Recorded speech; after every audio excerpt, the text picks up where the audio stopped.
کیا کہ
جاوید سراج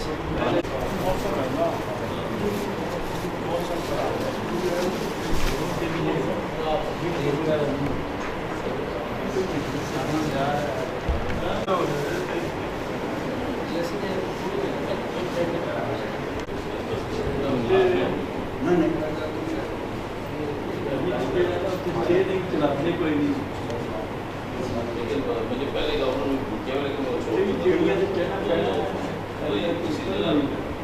اچھا وہ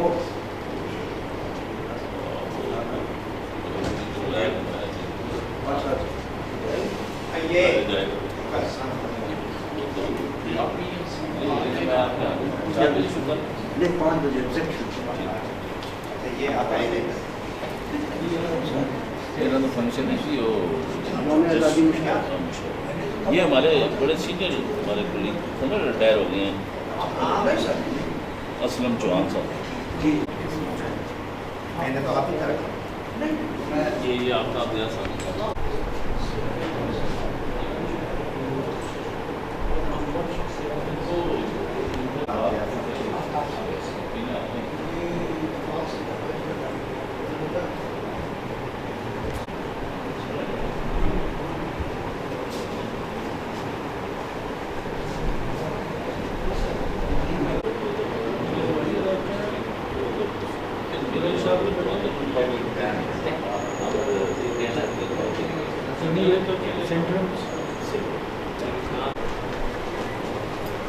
نحمدہ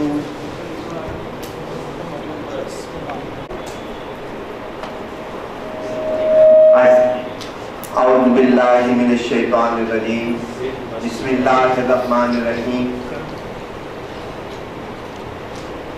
آج محترم حکیم سید محمود احمد سر سہارنپوری کی غزلیات کا مجموعہ پیمانے وفا کی تقریب رونمائی ہے. آج کے پروگرام کی صدارت جناب ڈاکٹر احسان اکبر صاحب فرما رہے ہیں. ہم بلا تاخیر اپنے پروگرام کی کارروائی کا آغاز کرتے ہیں.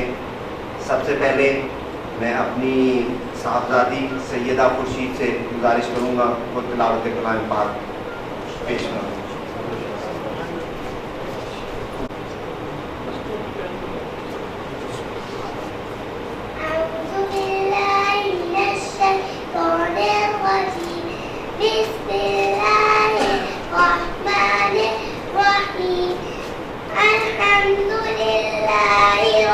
بالعالمين الرحمن الرحيم مالك يوم الدين إياك نعبد وإياك نستعين اهدنا الصراط المستقيم صراط الذين أنعمت عليهم غير المغضوب عليهم ولا الضالين آمين.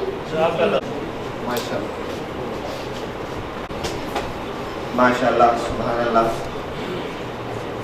ماشاء اللہ تو میری بیٹی حفظ کر رہی ہے اور ناظرہ میں ہے. اب میں نعت رسول مقبول صلی اللہ علیہ وآلہ وسلم کے لیے صوبان اسلامی سے گزارش کروں گا کہ وہ نعت رسول مقبول صلی اللہ علیہ وسلم پیش کروں.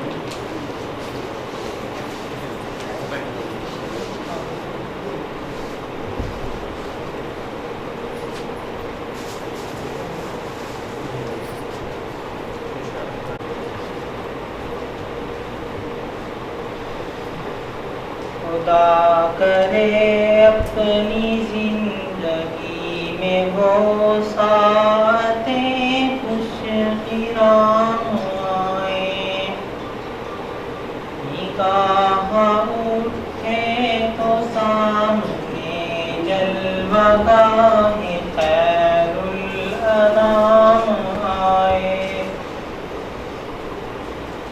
نگاہ اٹھے تو سامنے جلوہ گاہ خیر الانام آئے، یہی ہے سرمایہ تمنا میرا غلاموں میں نام آئے، یوں تو زمزم نصیب میں ہو مروں تو کوثر کا جام آئے، یوں تو زمزم نصیب میں ہو مروں تو کوثر کا جام آئے،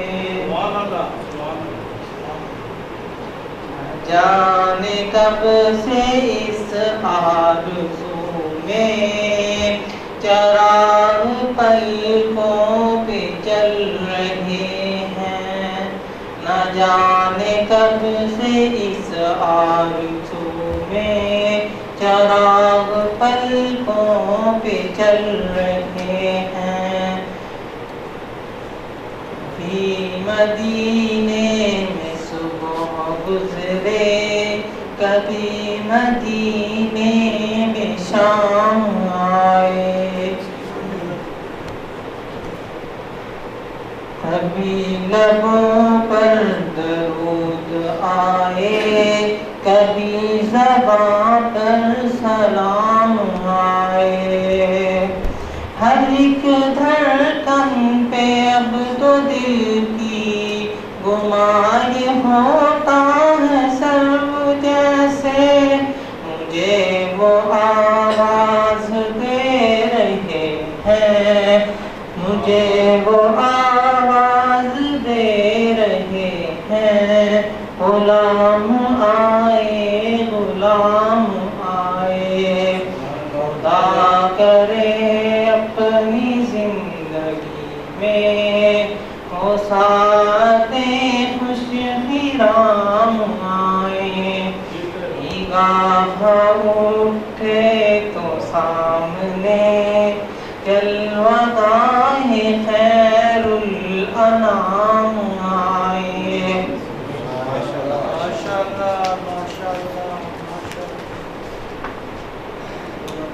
ماشاءاللہ اس تقریب میں جو میرے ساتھ اس تقریب کو منعقد کرنے میں ساری محنت اور ساری کاوش کی ہے وہ نور احمد قاضی صاحب نے کی ہے، اور میں ان کا بہت مشکور ہوں، اور آپ تمام حضرات کا بہت مشکور ہوں جو میرے والد کے ساتھ قلبی لگاؤ اور دلی لگاؤ اور محبت رکھتے ہوئے اس تقریب میں شریک ہوئے ہیں۔ اب میں گزارش کروں گا نور احمد قاضی صاحب سے کہ وہ آئیں اور خطاب فرمائیں۔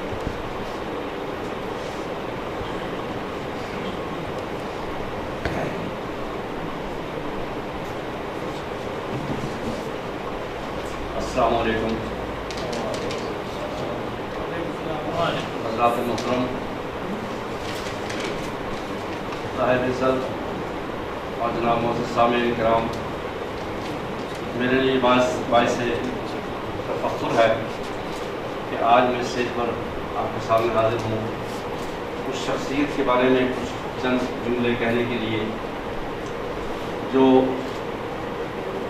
نیشنل نہیں بلکہ انٹرنیشنل حوالے سے جانی پہچانی جاتی ہے۔ میری مراد جناب حکیم سید محمود احمد سر سہارنپوری رحمۃ اللہ تعالیٰ علیہ سے ہے۔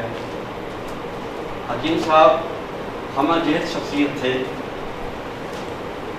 کس جہت پر ان کی بات کی جائے، ایک عالم دین،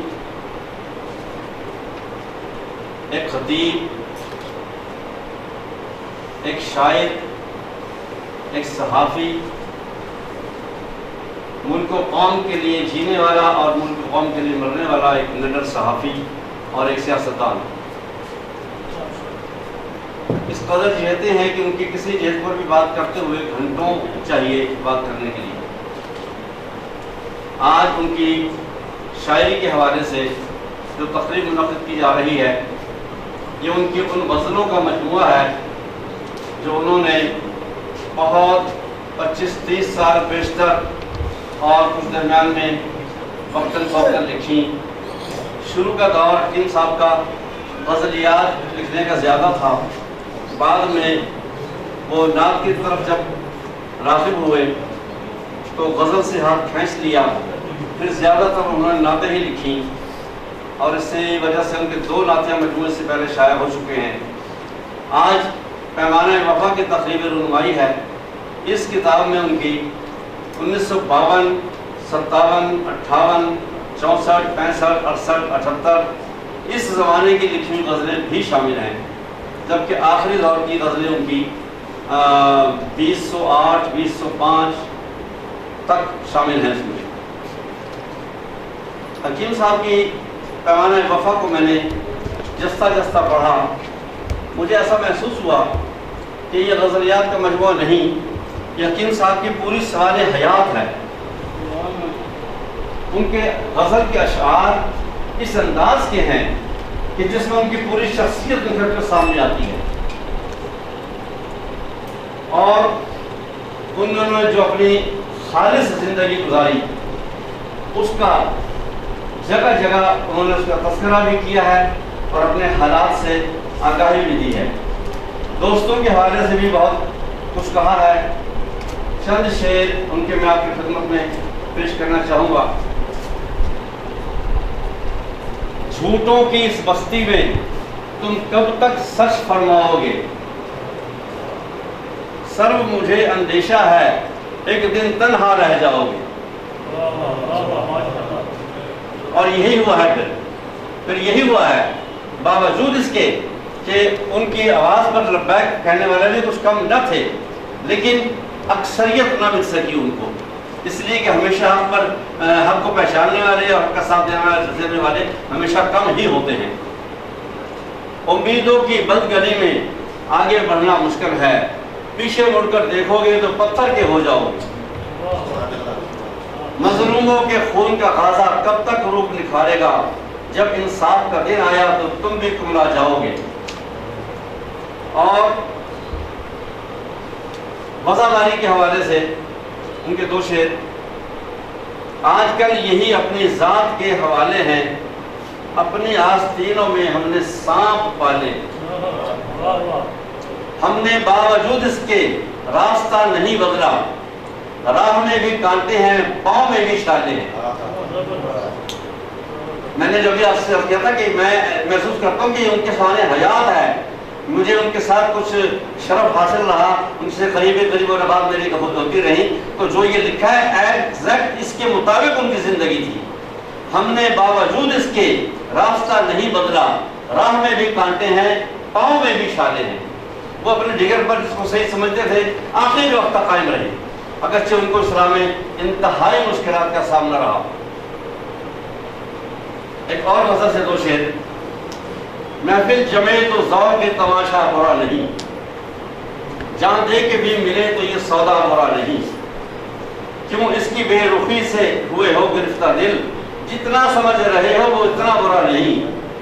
اے سرو ہم کلام ہوں اپنی ہی ذات سے، اے سرو ہم کلام ہوں اپنی ہی ذات سے، محسوس کر رہا ہوں کہ تنہا برا نہیں.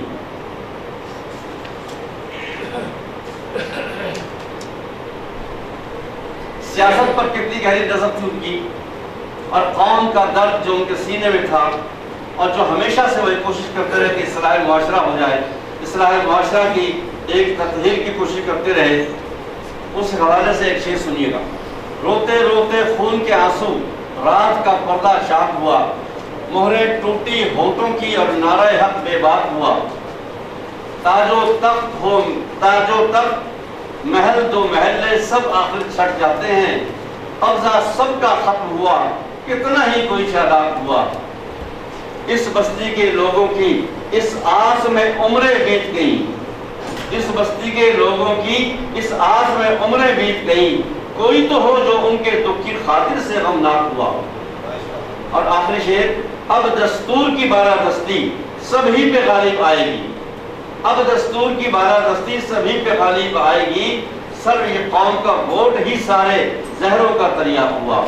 یہ غزل ان کی 10 مارچ 2008 کی لکھی ہوئی ہے، جس زمانے میں ہمارے چیف جسٹس صاحب کے حوالے سے کافی مشہور بپا تھا اور عدلیہ کی بالادستی کی باتیں ہو رہی تھی، یہ اس حوالے سے نظم ہے، اور انہوں نے اس کو تسلیم کیا کہ ووٹ ہی آخر اس ملک کی قسمت بدلنے والا